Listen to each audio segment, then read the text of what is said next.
The research vessel Dawnlight had been cataloging wildlife on uncharted planets. For 3 years without incident, that streak ended when the Vorax hunting clan's ship appeared on their sensors. Like a bad omen. Owen Reed was in the cargo bay checking on the animal containment units when the alarm started, not the emergency kind. Just the notification that another ship was approaching. He didn't think much of it until Captain De Vries's voice crackled through the intercom. All hands, we have visitors, Vorax hunting party requesting permission to board. Stay calm and cooperate. Owen felt his stomach drop. He knew about the Vorax, everyone in Frontier Space did. They came from a planet where everything was built to kill, and they'd turn that into a cultural identity.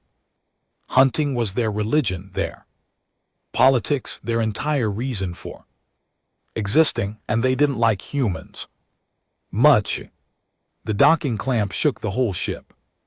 Owen moved toward the bay doors, then stopped the containment units. He should check the locks. The Vorax had a reputation for being rough with anything they considered beneath them, which was pretty much everything.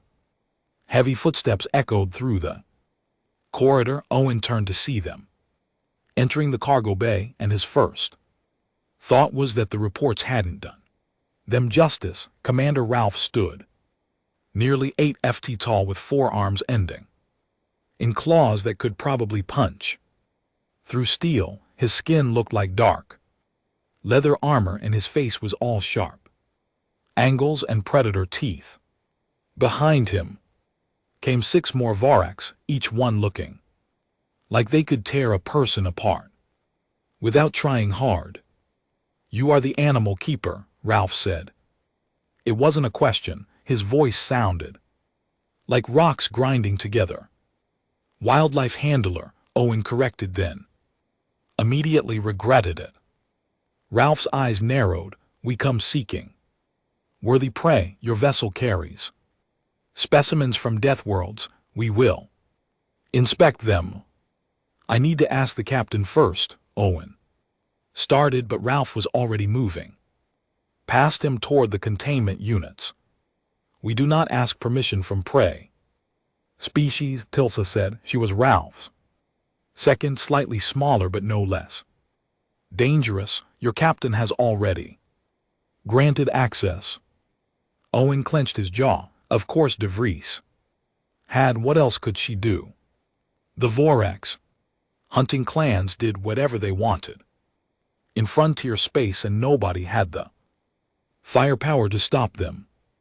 Ralph examined the containment units one by one, dismissing each with a snort of disgust. Scavengers herd animals.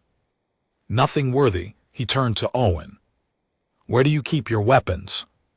"Weapons locker is on B deck," Owen said carefully, "but I should warn you, some of these animals require specific protocols." Ralph laughed, a sound like breaking bones. "Protocols? Your species hides behind tools and rules because you are weak. True hunters need only what nature gave them." He gestured with all 4 arms. "Fang, claw, strength, these are the weapons of worth." 2 of the Vorax hunters left, presumably heading for the weapons locker. Owen felt a spike of anger cut through his fear. "We use tools because we're smart enough to know when we need them. You use them because clear's throat. You are prey pretending to be predators," Ralph said. He moved to the main console and started pressing buttons. Warning lights began flashing across several containment units. "Stop," Owen said sharply. "Those are biocontainment systems. You can't just shut them down." "We can do whatever we wish," Tilsa said. She was watching Owen with what might have been curiosity. "Your objection is noted and ignored." Ralph continued working the console, disabling safety systems with casual indifference. Owen watched in growing horror as power levels dropped across the entire bay. Emergency lighting kicked in, bathing everything in red.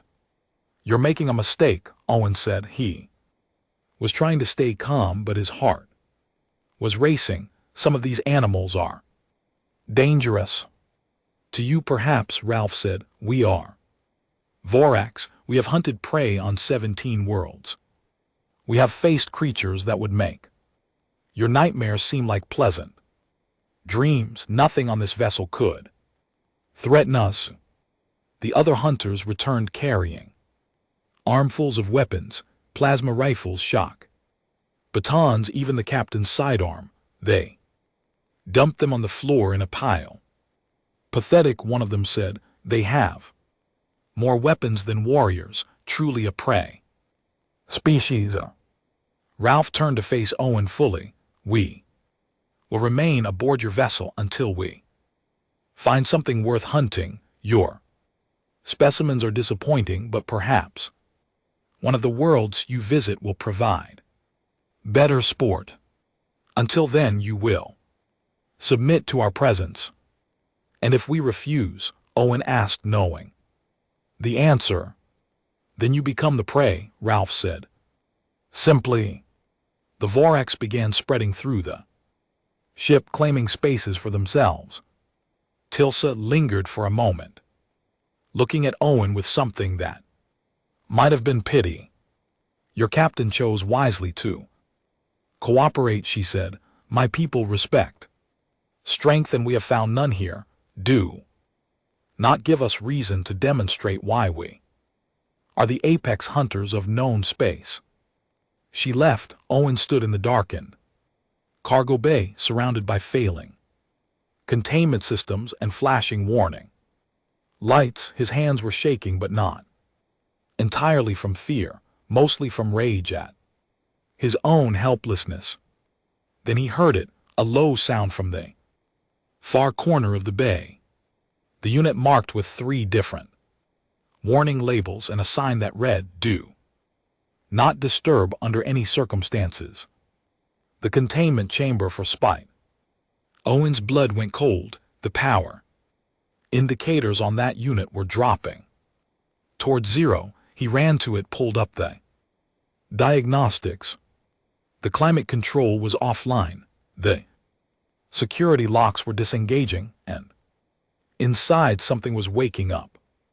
Through the observation window, Owen saw 2 small eyes open in the darkness. They caught the red emergency light and reflected it back like tiny mirrors.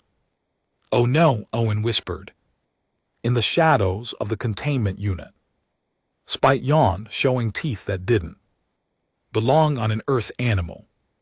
The honey badger stretched, felt the unfamiliar warmth fading, sensed the vibrations of strangers moving through its territory, and it remembered that it hadn't eaten in 6 hours. The lock clicked open. Spite emerged from the containment chamber with the single-minded focus of a creature that had been rudely awakened. The honey badger was barely 2 feet long, covered in coarse black and white fur, with a face that looked permanently annoyed, but the eyes were wrong, too intelligent, too aware, and when it opened its mouth to taste the air, the teeth gleamed with a faint greenish tint that no Earth animal should have. Owen had found Spite 3 years ago on Kepler Station in a holding facility that had been shut down for illegal genetic experiments. Most of the animals there had been put down as too dangerous or too damaged, but Spite had been just a kit then, small enough to fit in Owen's hands, looking up at him with those strange eyes. The file had been incomplete, but Owen had pieced together what happened. Some idiot scientist had been trying to create the perfect tunnel fighter by combining Earth species with alien Traits Spite was the only survivor of. The honey badger trials, the alien DNA, came from something called a grinding worm, a creature from a planet where retreat wasn't in the genetic vocabulary. The worms fought until they won or died. There was no middle ground. They'd given that trait to an animal that already didn't know when to quit. Now Spite moved through the cargo bay like a furry shadow following scent trails the Vorax had left behind. The creature's nose worked overtime, processing information, strangers, predators, threats. The logical response would be to hide, to wait for the danger to pass. Spite had never been accused of being logical. The ventilation grate came off with barely a sound. Spite squeezed inside, moving through the ductwork with practiced ease. This was its ship. These intruders had woken it up, disrupted its sleep, and filled its territory with their stink that required correction. On sea deck, a Vorax hunter named Gret was examining the ship's medical bay with contempt. Humans and their obsession with healing. True warriors bore their scars with pride. He was about to leave when he heard a scratching sound above him. Gret looked up at the ventilation grate just as something small and fast dropped onto his face.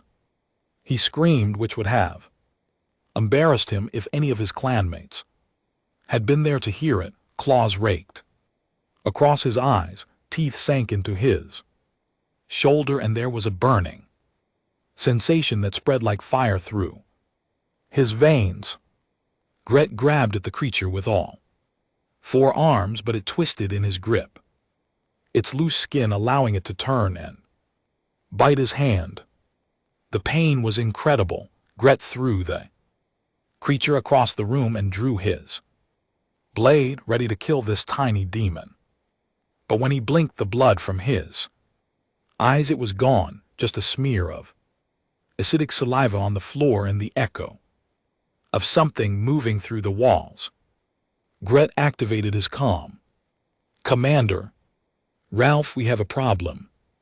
Elsewhere on the ship, 2 more Vorax were discovering the same thing. One was dragged screaming into a maintenance tunnel by something that hit like a truck despite being the size of a small dog.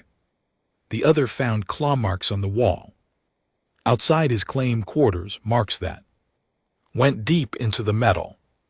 Ralph stood in what had been the captain's ready room, listening to the reports with growing irritation. One small creature is causing this much trouble. Find it and kill it, Commander Tilsa said carefully. She was reviewing something on her data pad. Human Owen, he tried to warn us about containment protocols.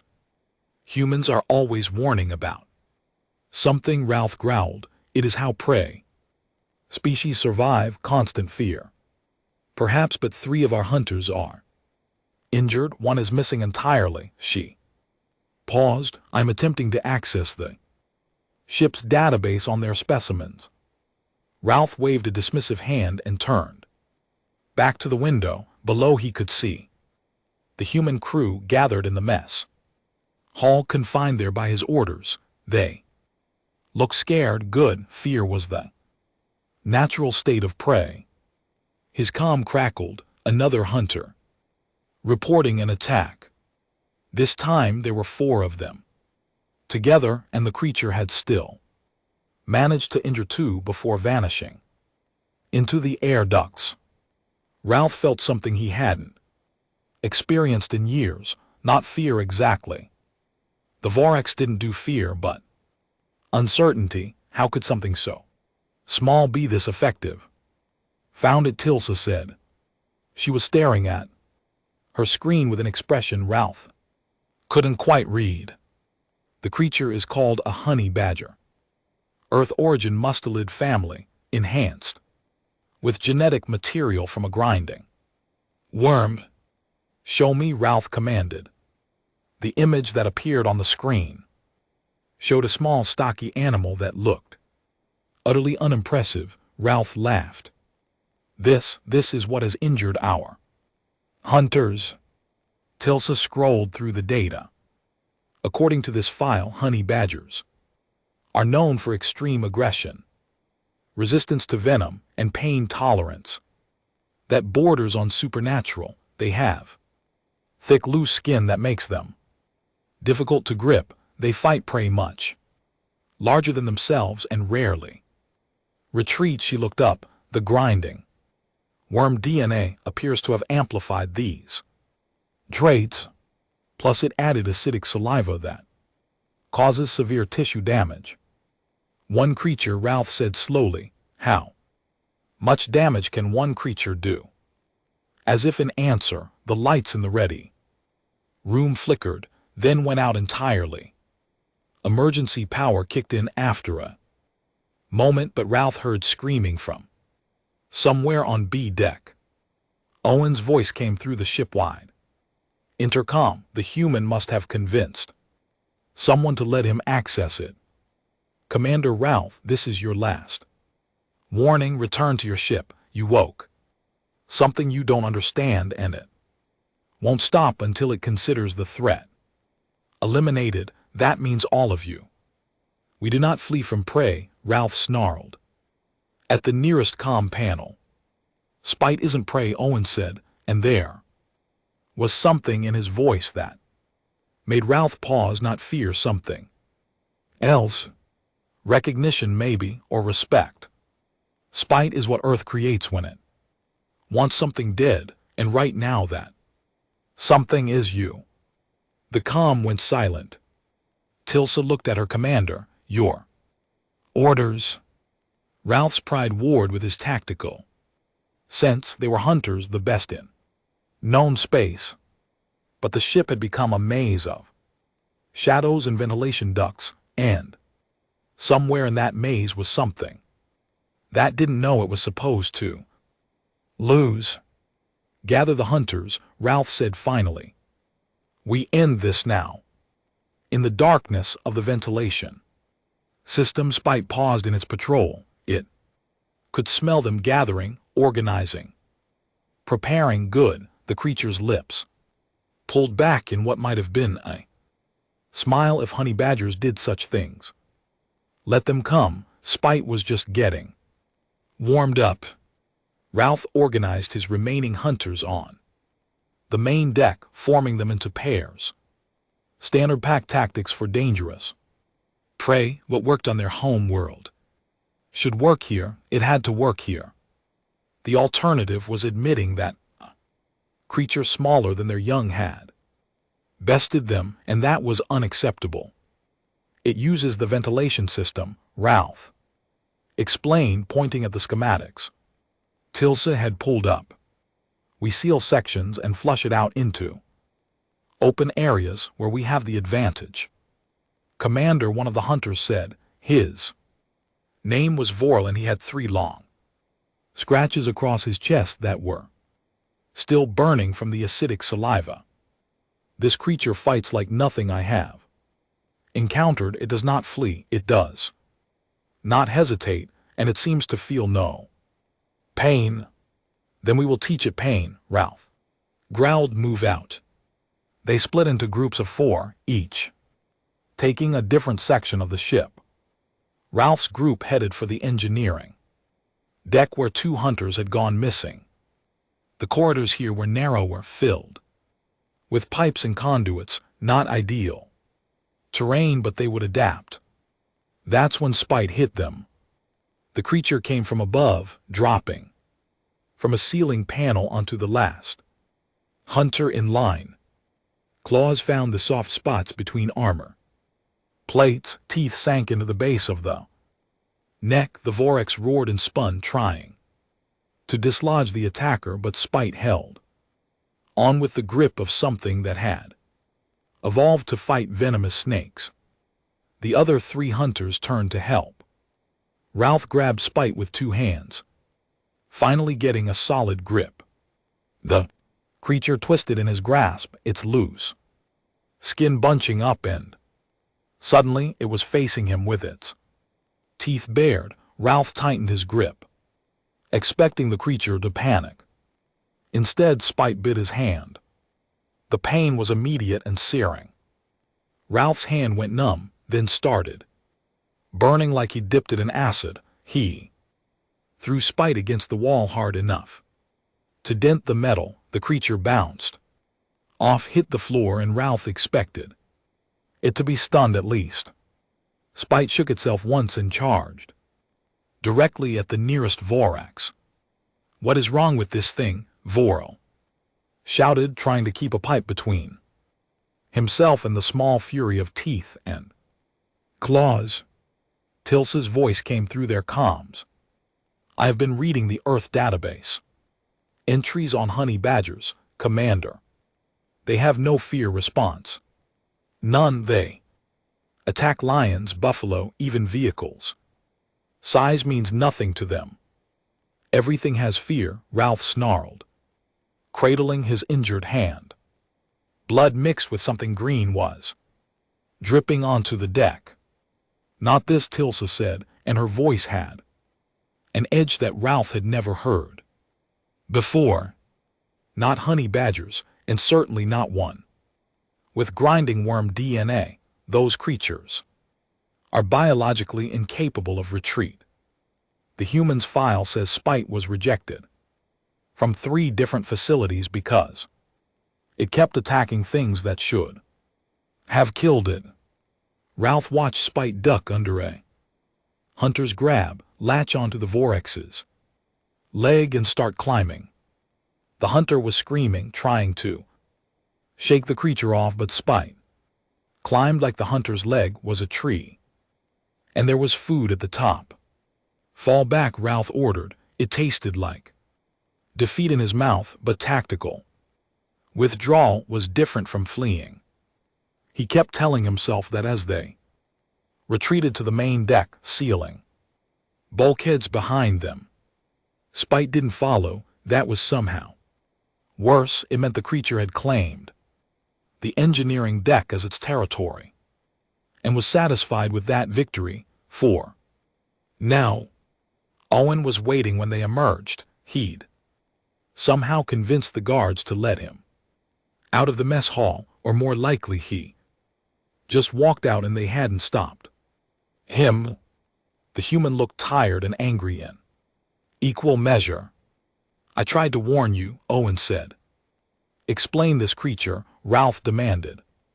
His hand was wrapped in emergency bandaging, but it still felt like it was on fire. Owen sighed. "What do you want to know? Why does it not flee? Why does it not fear death?" "Because it's a honey badger," Owen said. "Like that explained everything. They're one of the few animals on Earth that will fight anything. Size doesn't matter. Danger doesn't matter. They've been recorded attacking crocodiles, leopards, even elephants, not to eat them or defend territory just because they got annoyed." Ralph stared at him. "That is insane." "Yeah," Owen agreed. "That's what makes them badgers. Now imagine someone took that and added DNA from a grinding worm. You know what grinding worms do, right? They tunnel through rock. They never surface until their prey is dead, or they are right. No retreat instinct, just forward until something dies." Owen gestured at the sealed bulkhead. "You combine those 2 things in Spite. Congratulations, you created the galaxy's angriest fusion of determination and stupidity." Tilsa was tending to the wounded hunters. 3 of them had burns from the acidic saliva, 2 had deep lacerations, 1 was missing chunks of armor where Spite had simply chewed through it. "How do we kill it?" Ralph asked. Owen's expression went cold. "You don't. We are Vorax. We have hunted across 17 worlds. And I'm telling you, you picked the wrong fight." Owen stepped closer, and despite being half Ralph's size, the human didn't look afraid. Spite bonded with me when it was a kid.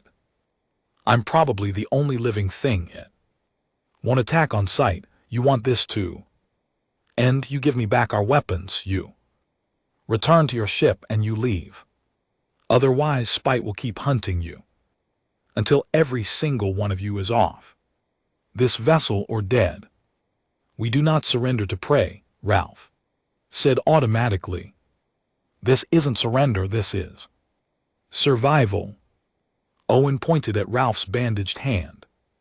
That burning you feel, that's going to get worse. Spite's saliva breaks down tissue. You need treatment from our medical bay, which means you need our cooperation, and you need to understand something about humans. What? We don't bond with safe animals. We bond with the dangerous ones. Wolves, big cats, bears. We look at creatures that could kill us and decide to make them family. You dismissed us as prey species because we use tools, but we use tools because we're smart enough to know that sometimes the scariest thing in the room is small, furry, and absolutely refuses to die.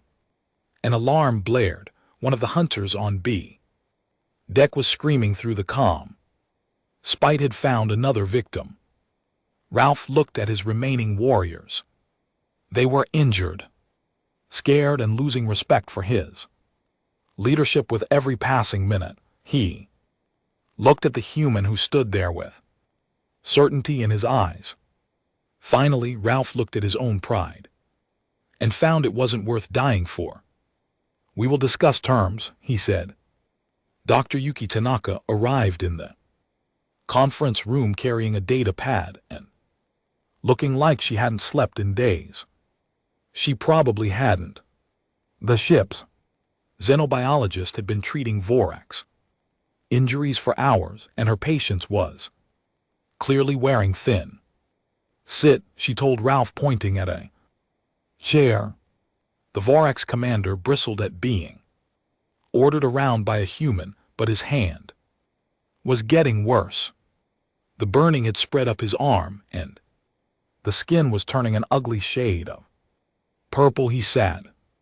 Yuki scanned his hand with a medical device, frowned, and started applying a gel that smelled terrible but immediately cooled the burning.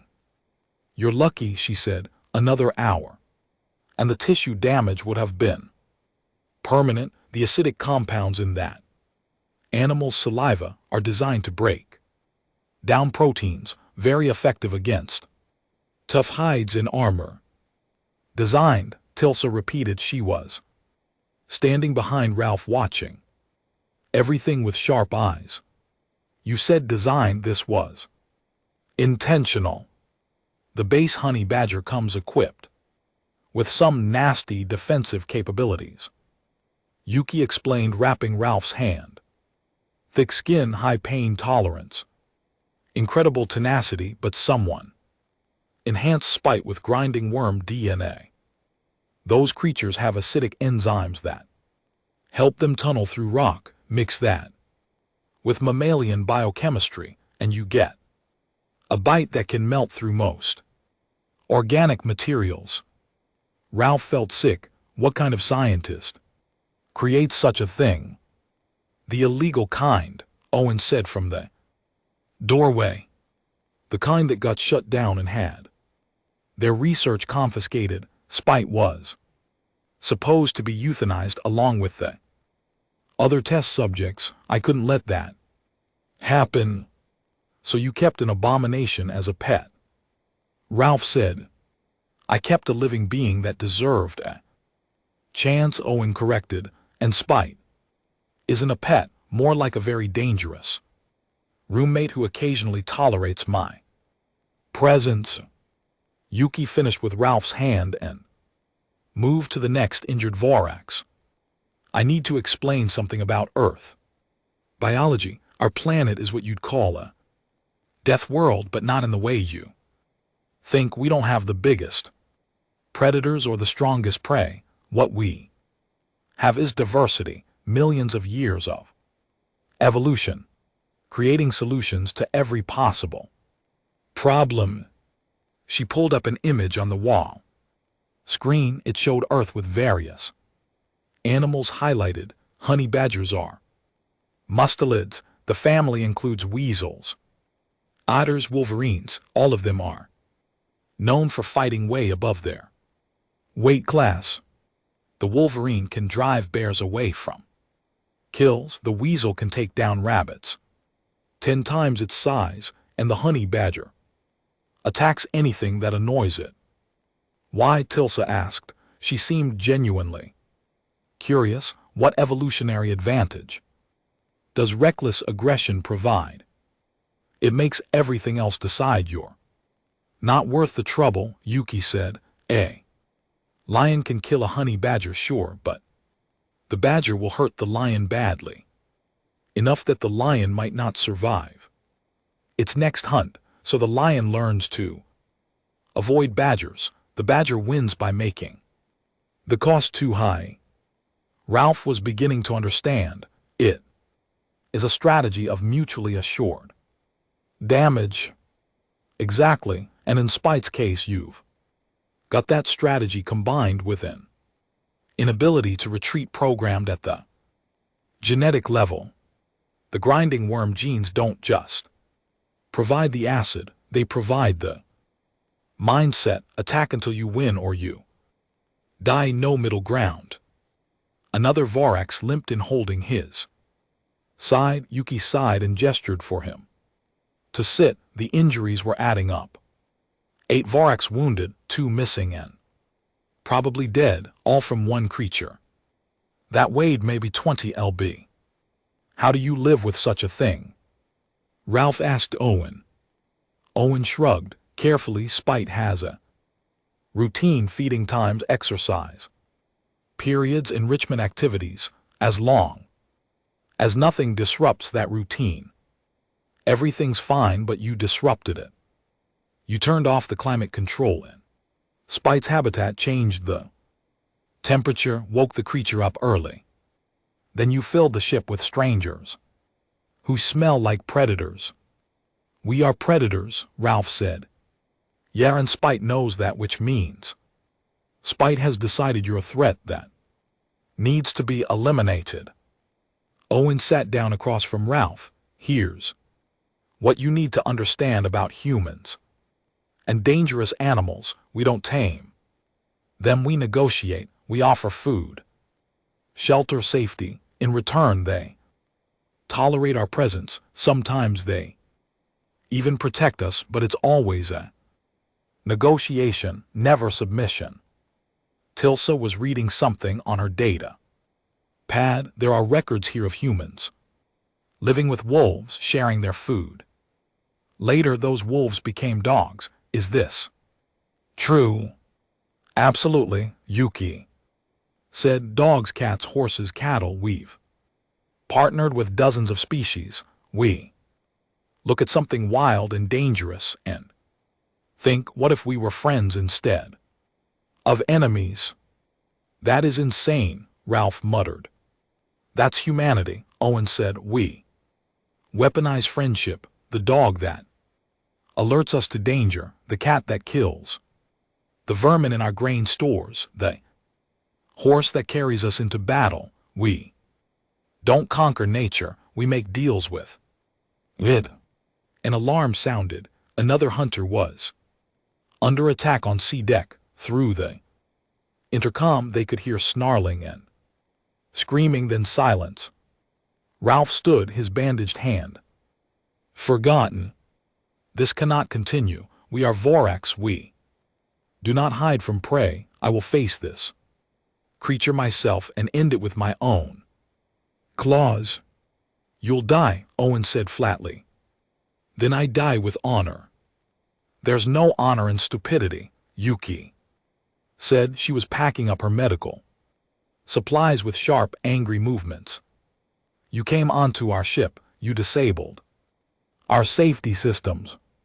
You woke up in Animal that was perfectly content until you bothered it, and now you want to kill it because it had the audacity to defend itself. Ralph had no answer to that. Tilsa stepped forward. Commander, perhaps we should consider the humans. Suggestion: return their weapons, leave the ship. This is not a hunt anymore. This is a war we cannot win. We are Vorax, Ralph said, but his voice lacked conviction. We are alive, Tilsa countered, for now, but if we continue this path, that creature will kill us all. It has no fear, no hesitation, and it knows this ship better than we do. We are hunting in its territory by its rules. Ralph looked around the room at his injured warriors, at the humans who watched with a mixture of pity and exhaustion, at his own bandaged hand. I will not flee, he said finally, but I will fight with strategy instead of pride. Owen Reed, you say you can control this creature. I said I can negotiate with it. That's different.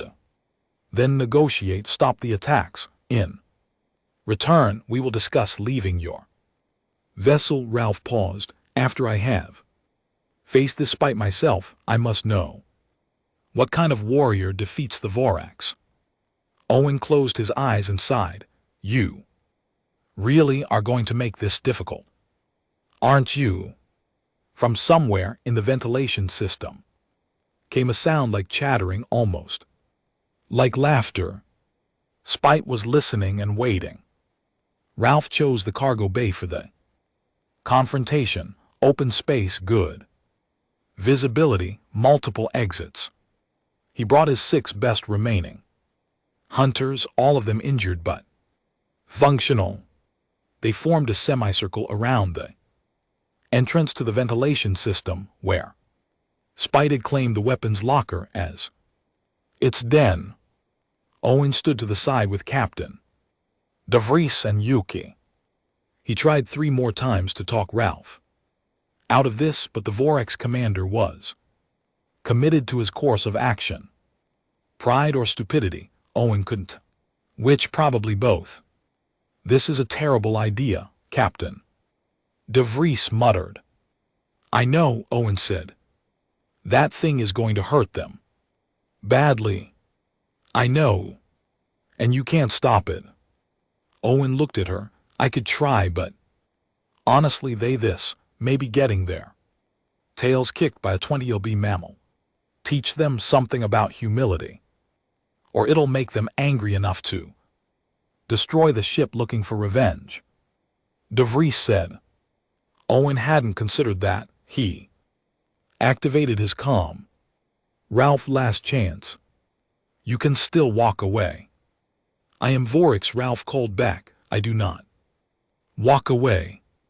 Tilsa, who was watching from the upper catwalk with the wounded hunters, shook her head slowly. She knew this was foolish, but she also knew her commander would never back down now. Too many warriors were watching.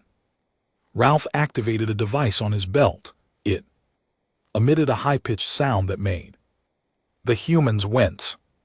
A challenge call, he explained, used on my homeworld to draw out worthy prey. If this creature has any predator instinct at all, it will answer.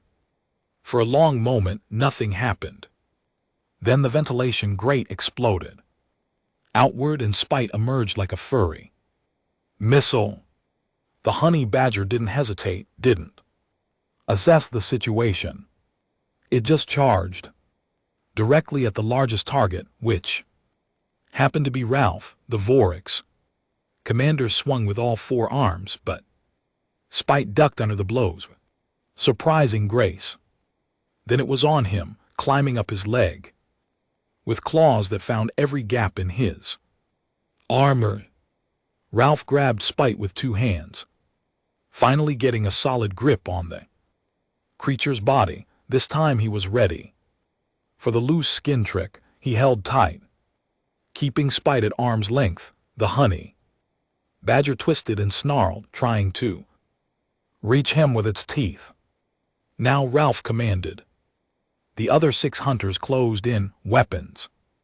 Ready, not energy weapons or projectiles, those would be dishonorable, just blades and natural.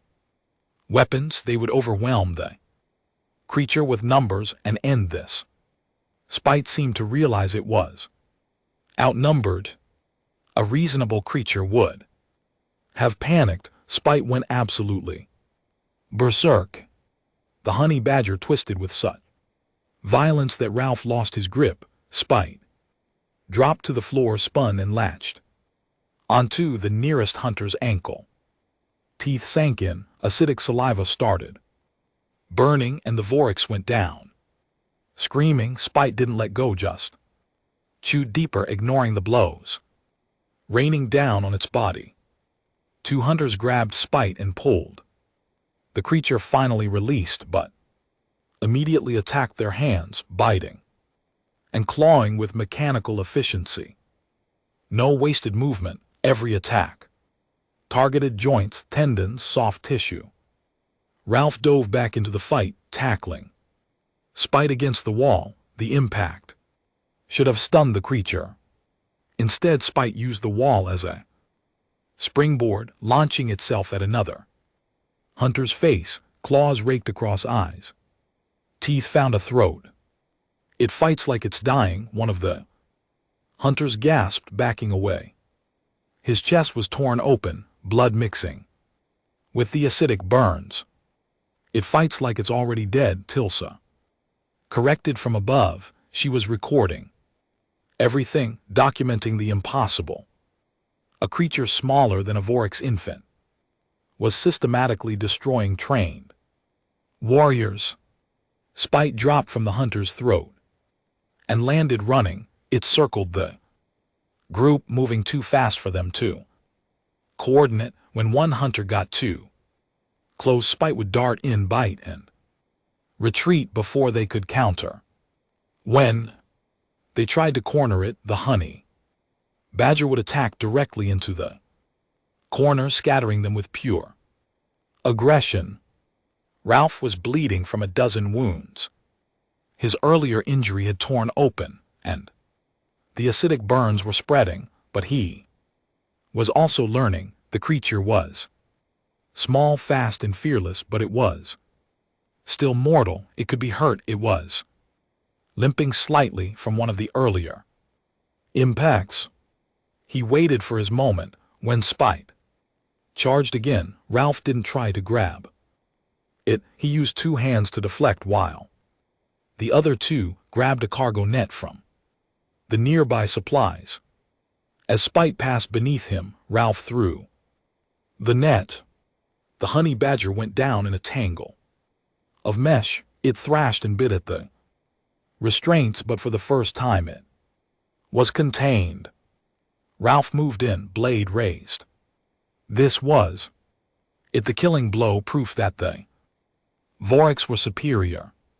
He looked down at Spite, expecting to see fear or submission. The honey badger looked back with absolute hatred and zero hesitation.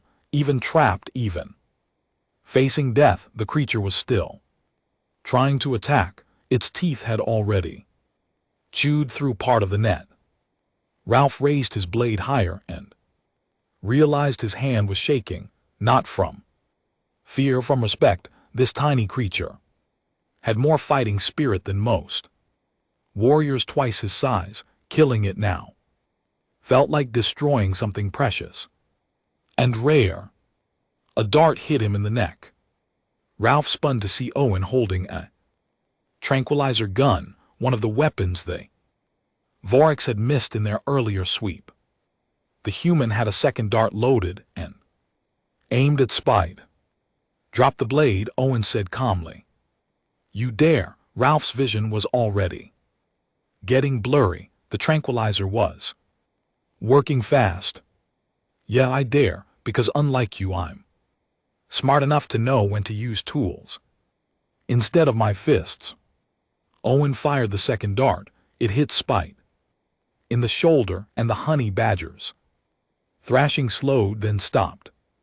Ralph fell to his knees, then to his side. The last thing he heard before unconsciousness took him was Owen's voice, quiet but firm. You wanted to know what makes humans different. This is it. We don't prove we're strong by fighting everything. We prove we're smart by knowing when not to fight, and we survived our death world not by being the biggest predators, but by being clever enough to avoid unnecessary battles. The cargo bay went dark. Ralph woke up in the medical bay with a splitting headache and the taste of shame in his mouth. Tilsa was sitting beside his bed, and her expression told him everything he needed to know. They had lost not just the fight but the entire encounter. How many, he asked. 3 dead, 7 seriously wounded. The rest are functional but need treatment. Tilsa gestured at her own bandaged arm. The human doctor has been working on us for 6 hours. They could have let us die. They chose not to. Ralph sat up slowly. His body ached in places he didn't know could ache. Where is the creature? In recovery. Apparently it injured itself fighting us. The human Owen is with it now. Ralph stood despite Tilsa's protest. He had to see this. Had to understand what kind of being could defeat the Vorax so thoroughly. He found Owen in a smaller medical room, sitting beside a containment unit. Spite was sleeping off the tranquilizer. The honey badger looked different when it wasn't trying to kill something. Almost peaceful if you ignored the scars and the slight green tint to its fur from the alien DNA. Owen was checking the creature's injuries with gentle hands. It bit through a cargo net, Owen said. Without looking up, cracked 2 teeth. Doing it, I try to tell you badgers. Don't give up. I apologize, Ralph said. The words felt foreign in his mouth. Vorax didn't apologize, but then Vorax didn't usually get beaten by creatures they could step on. Owen glanced at him. For what? Coming onto our ship, disabling our systems, nearly getting your entire crew killed. You'll have to be more specific. For underestimating you and your species. That made Owen pause. He put down his medical scanner and turned to face Ralph. Properly. You want to know the truth? Humans aren't special. We're not the strongest or the fastest. Our homeworld isn't even the harshest, but we survived because we learned to work together with each other, with animals, even with our enemies when it made sense. You bond with creatures that could kill you, Ralph said, looking at Spite. We bond with everything, Owen corrected. It's kind of our thing. We look at the universe and see potential allies instead of automatic threats. Sometimes that gets us killed. Sometimes it makes us stronger than we have any right to be. Spite started to stir, making small, grumbling sounds. Owen immediately pulled out a container of treats from his pocket. When the honey badger's eyes opened, they were still full of that familiar aggression. But it faded when Spite saw Owen. Hey there, you ridiculous little nightmare, Owen said softly, offering a treat through the containment field. Spite took it, chewed aggressively, and immediately demanded another one. Ralph watched in fascination. It trusts you. We have an understanding. I keep it fed and safe. It tolerates my existence and occasionally doesn't attack me. Owen smiled. That's about as close to friendship as you get with a honey badger. Captain de Vries appeared in the doorway. Tilsa behind her. Commander Ralph, your ship is ready to depart. We've transferred all your wounded and returned your equipment. I Trust we won't have any more issues. Ralph bowed his head, a gesture of respect among his people. You will not.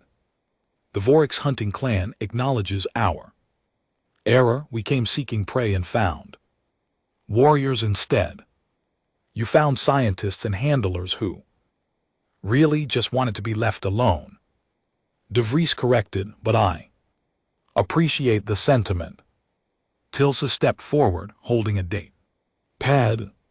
Commander, I have prepared a report for the clan council. I recommend it include full documentation of this encounter and a warning about human capabilities. Do it, Ralph said. He looked at Owen. What you said earlier about your world making you clever instead of strong, I understand now. Your species weaponizes everything, knowledge, tools, even friendship with dangerous animals. That is more terrifying than any physical strength. Owen shrugged. We just adapt. It's what we do. You Vorax evolved to be perfect hunters on your world. We evolved to survive on ours. Different solutions to different problems. Spite finished the treats and immediately tried to attack the containment field. Owen sighed and pulled out more treats. The honey badger accepted them, still glaring at everyone in the room except Owen. One question, Ralph said. How did you know the tranquilizer would work? What if it had failed? Then I would have improvised, Owen said. That's another human thing. We're really good at improvising. The Vorax delegation left through the main airlock. As they crossed to their ship, Ralph paused and looked back at the dawn light. Somewhere in that vessel was a creature barely 2 ft long that had humiliated his entire hunting party. And somewhere was a species that looked at that creature and decided to make it family. He understood now why humans were spreading through the galaxy despite their physical weakness. They didn't need to be strong when they were clever enough to turn everything into an advantage. Tilsa, he said as they entered their ship. Add a note to that report. Humans are not prey species. Classification should be updated to opportunistic pack predators with tool using capability and extreme bonding behavior that will cause problems with the council. Tilsa warned. Many clans still view humans as inferior. Then those clans should visit the dawn light and meet Spite. Ralph said. I suspect they would learn the same lesson we did the hard way.